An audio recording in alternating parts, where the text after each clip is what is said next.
So the key points that I want you to take away is that the average return on US stocks from 1926 to 2004 was 11.2%. Now that's considered the good old days, so no more. The average risk premium was about 8%. Again, the good old days. That's probably not going to happen for a while. Stocks are quite risky. Standard deviation of returns for the market is about 16% annually. That isn't risky anymore, right? That, again, is the good old days. The market today, using the implied volatility of the VIX index, right? The implied volatility of S&P at the money options was about 49%. So the annual forward-looking S&P 500 stock market volatility right now is about 49%, which, by the way, is down from 80% a couple weeks ago. So as I predicted, volatility was going to decline once the election was clear. That eliminated a piece of uncertainty, but there's still a remaining piece, which is what's going to happen to our economy. That's why the volatility is at 49% versus a historical average of 16 to 20%. Stocks on an individual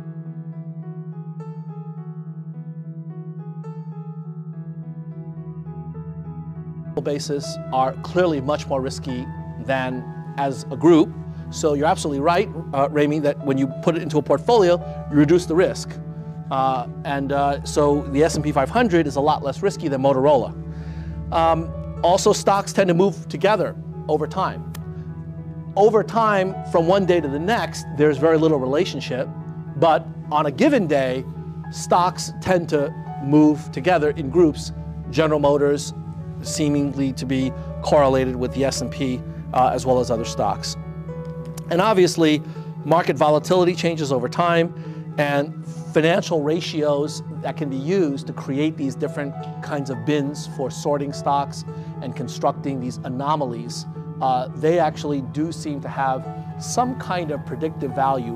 Why, we don't know in many cases, but the anomalies are there, and so that's something to be aware of.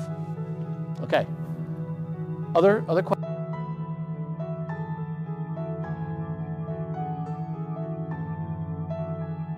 So to do that, I'm going to turn now to lectures 13 and 14 and focus on how to measure risk and return in a more systematic way, and then incorporate that into portfolios. So we're going to talk a bit about motivating the idea behind portfolio analysis, and then use some of the theoretical concepts that we introduced last time, like mean, variance, and covariances, and use it to piece together a good portfolio. So the motivation for what we're trying to do now is to figure out how to combine securities into a group that will have attractive properties. If you're an investor or a corporate financial manager, this is a decision that you've got to do almost every day. For example, all of you have already made that decision today, whether you know it or not. Because if you didn't do anything between yesterday and today to rebalance your portfolio, you've made an affirmative decision to let the bet ride, right? Let it ride. You're going to be taking another roll of the dice at 4 o'clock today, and let's hope it turns out well for you. But you've made a decision. Every day you don't do anything with your portfolio, you are making a decision. So what we want to do is to see if we can think about making that decision a little bit more systematically. To do that, I want to define what I mean by a portfolio. So the definition, in very simple terms, is just a specific weighting or combination of securities such that the weights add up to 1, right? It's just a way to divide up the pie. If you've got a certain amount of wealth, you're going to allocate it among different securities into a portfolio. A portfolio is defined as a set of weights of those securities where the weights add up to 1. Now, this is sort of the framework that we use in terms of the notation. So omega, the Greek letter omega, when we write it as a vector, it denotes the set of weights for your portfolio. So if you've got n securities, then this vector omega, which is equal to omega 1, comma, omega 2, dot, dot, dot, omega n, that is a portfolio. And if you want to be clear about how to define it, it's simply the number of shares of security I multiplied by that price divided by the sum of all of the values of your securities in your entire collection. Right? I want to ask the question, why bother with the portfolio? Well, we've already gotten a couple of comments about why you want a portfolio. You want to have stocks with different kinds of risks, so you have diversification. But there's another approach, and the other approach is championed by Warren Buffett, right? Warren Buffett has criticized this idea of diversification, not putting all your eggs in one basket, by saying you should put all your eggs in one basket and then simply just watch that basket really carefully. Isn't that better? Well, that sounds good, but what if it's the case that you don't really know how to pick the right basket? And therefore, whatever basket you're watching may not be particularly attractive because you picked the wrong basket. So that's really the idea behind portfolio theory. It's that not all of us are Warren Buffetts. Not all of us want to become Warren Buffetts.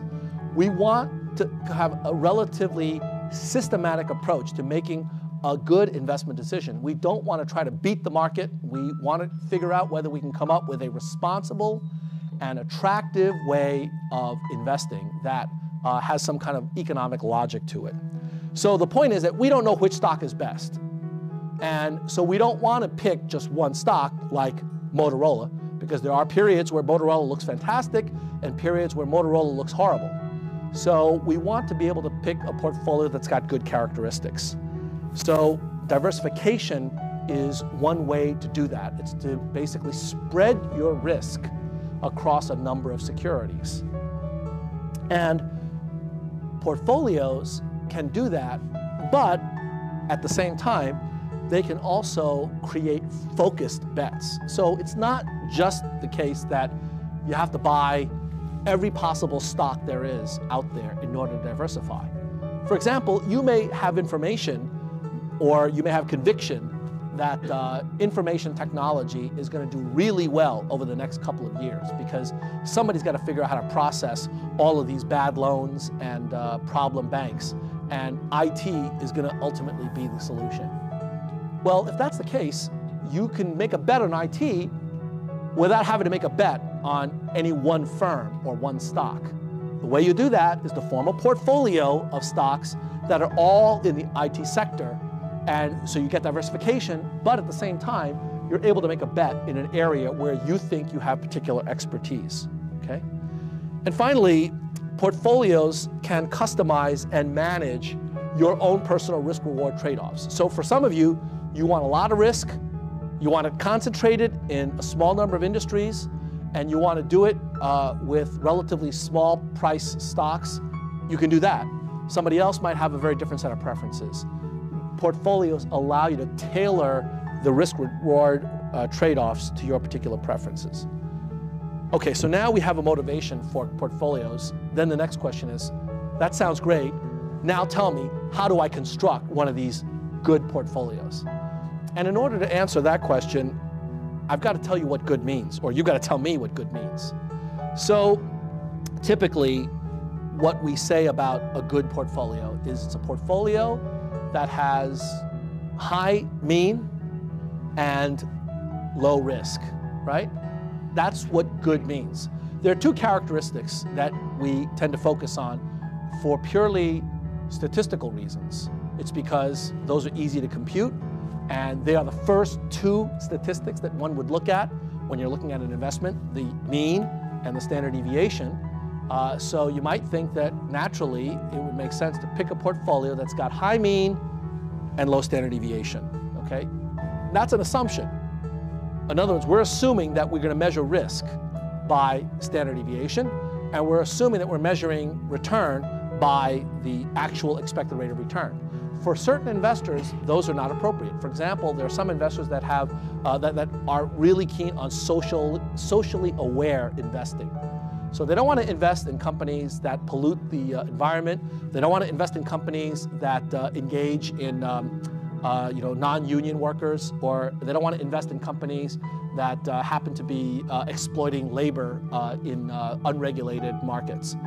Those are examples of non-pecuniary characteristics that figure into this choice of stocks. We're going to abstract from that. So for our purposes, the characteristics that we're going to look at for a good portfolio is, does it have a high return? Does it have low risk? And the way we're going to measure risk is in terms of the volatility or standard deviation. Now here again, there's lots of ways of measuring risk. We can measure by the upper quartile, the 5% loss or spread, but in fact, what we're going to use is this standard deviation measure. For symmetric distributions like the normal, it turns out that that's not a bad measure. But some people have argued that by looking at spread, you're confusing the upside with the downside, right? Nobody has any problem with upside risk or upside, distribution. I haven't run across anybody that said, gee, this year I'm really making too much money, and that's just not a good thing. If you meet anybody like that, introduce me. I'll help them out with their problem. But the point is that for a symmetric distribution, it doesn't matter. And in more advanced approaches to investments, people have used one-sided measures, but we're not going to do that in this course. So we're going to focus on variance or standard deviation as the measure of risk, okay? And the assumptions that I'm going to make for the remainder of the course is that all investors like higher mean, and all investors dislike higher variance.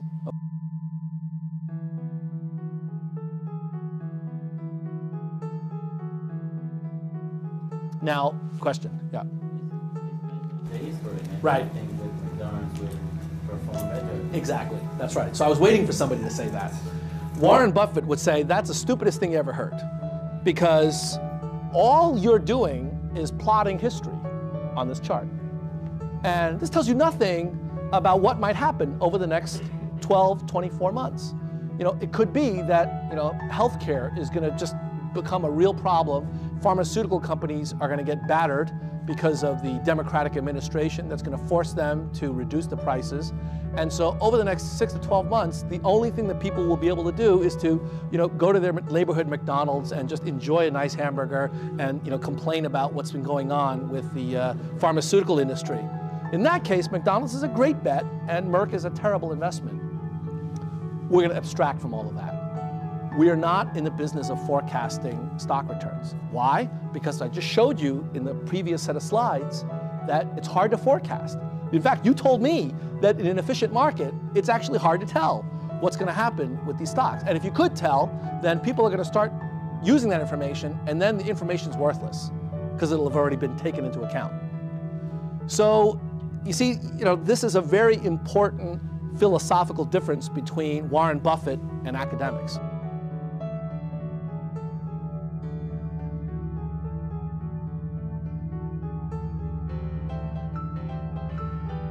分散風險，投資就梗係想賺錢啦。但係我哋都知道投資唔一定會賺錢，因為投資涉及風險，有風險就可能會蝕錢。當然冇人想蝕錢嘅，但係投資市場風高浪急。個別股票更可能會大上大落，咁我哋有冇方法可以避免風險呢？答案係冇嘅。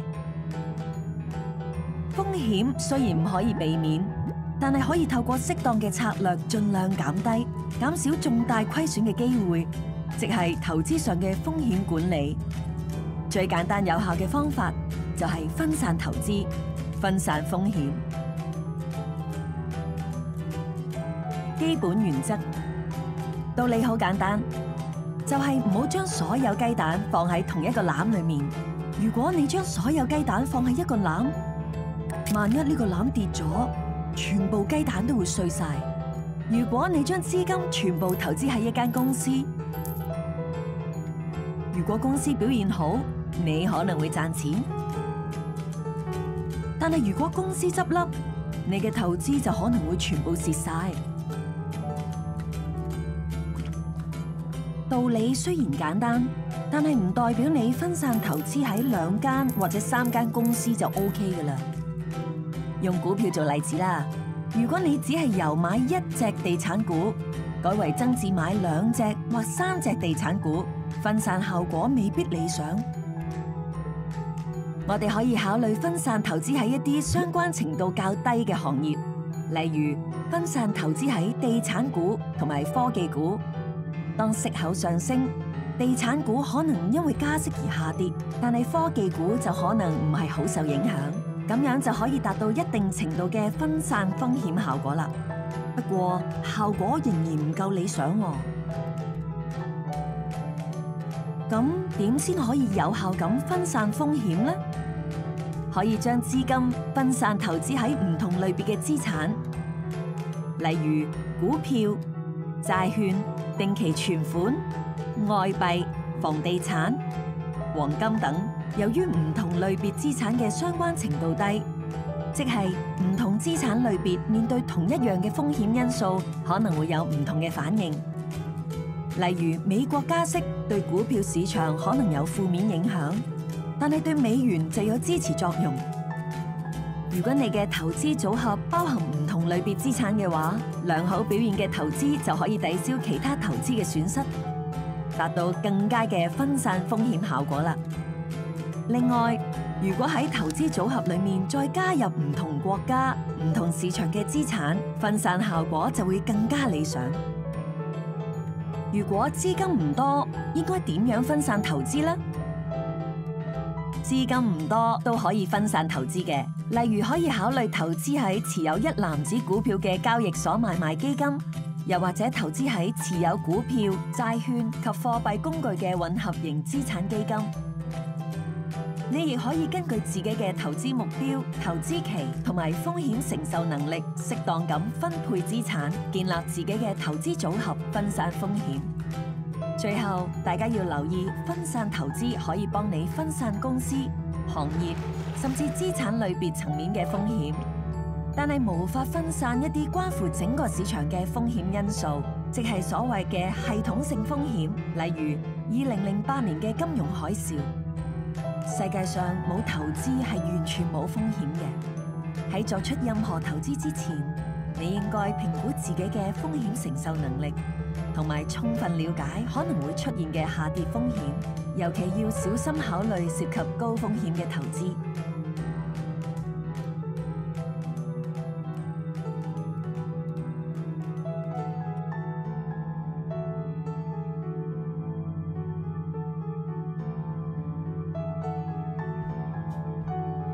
複息效應嘅威力，及早儲蓄同投資嘅好處，就係你可以有較長嘅時間令財富增長。呢種好處喺複息效應之下會更加明顯。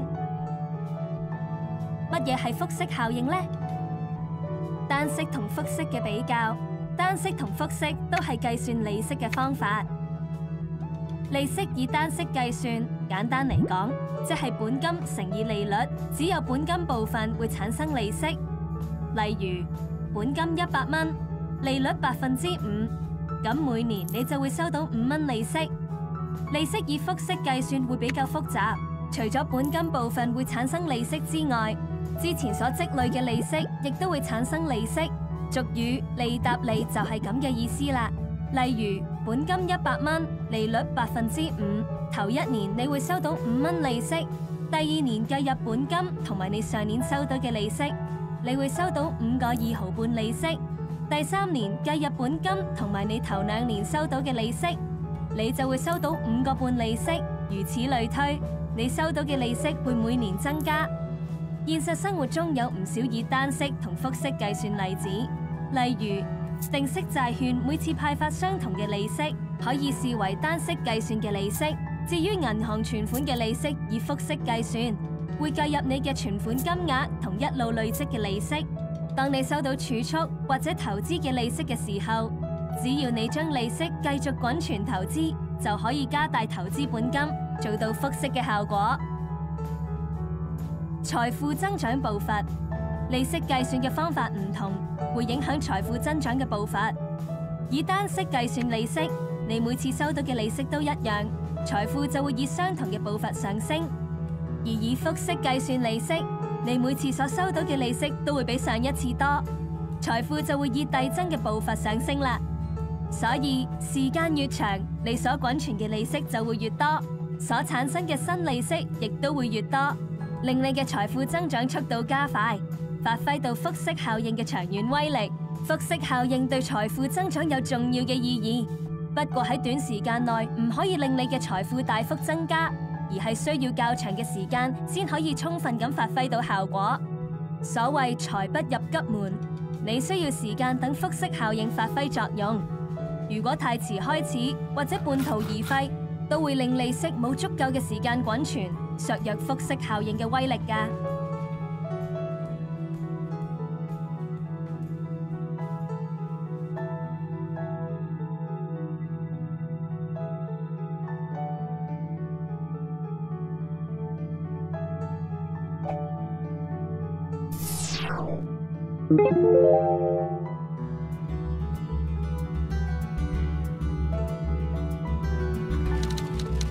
正當我哋日以繼夜、夜以繼日咁忙碌工作嘅時候，另一邊廂一部投資機器正在啟動，默默幫我哋賺錢收息。呢種輕鬆嘅賺錢方法就係一般人所指嘅被動收入。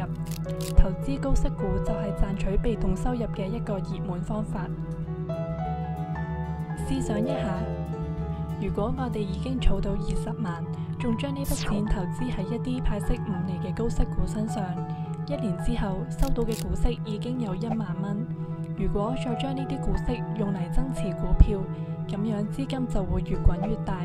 即使係被動收入，可以賺到嘅錢會越來越多。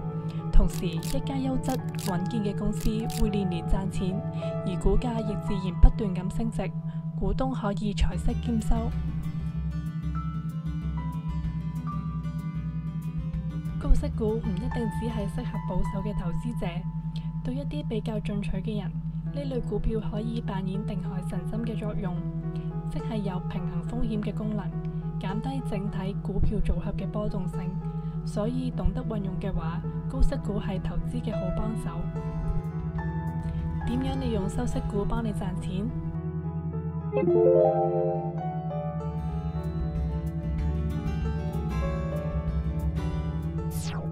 盡早儲多一啲錢，揀一啲穩健又有高息收嘅股票。記得要分散投資，減低一下風險。仲要將收到嘅股息用嚟再投資。最緊要都係盡快起步，唔好得個講字。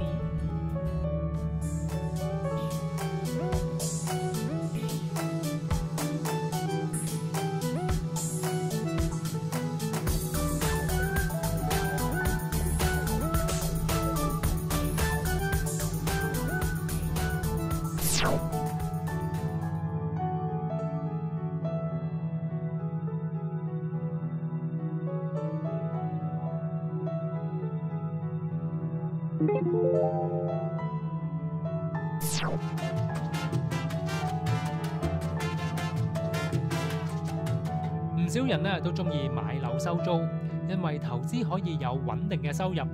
樓價升的話，身家亦都會水漲船高。但係唔係人人都買得起樓。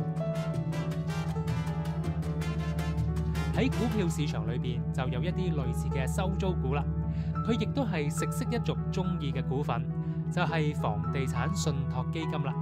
一般人呢就會叫佢做 REITs。REITs 其實係一種混合體，佢係股票，可以喺股票市場隨意買賣。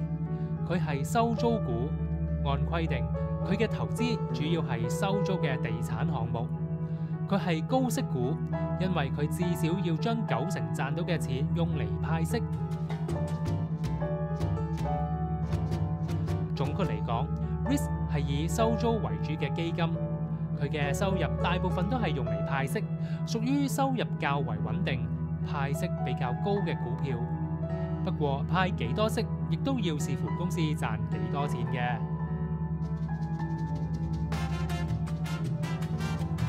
其實我哋每日出入嘅地方，唔少都係 risk 管理嘅物業嚟㗎，例如屋邨街市、停車場、私人屋邨嘅商場，仲有好多地區嘅工廠大廈等等。